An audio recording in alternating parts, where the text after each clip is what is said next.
ang housemates.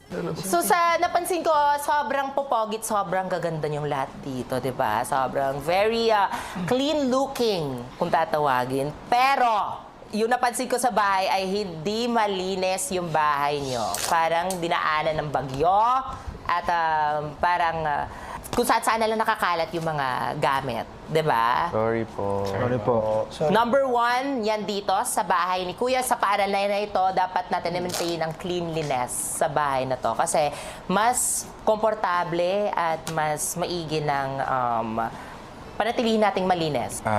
Pagbalik po ng mga luggages namin, aayusin po namin yung gamit namin. Yes, tama yan.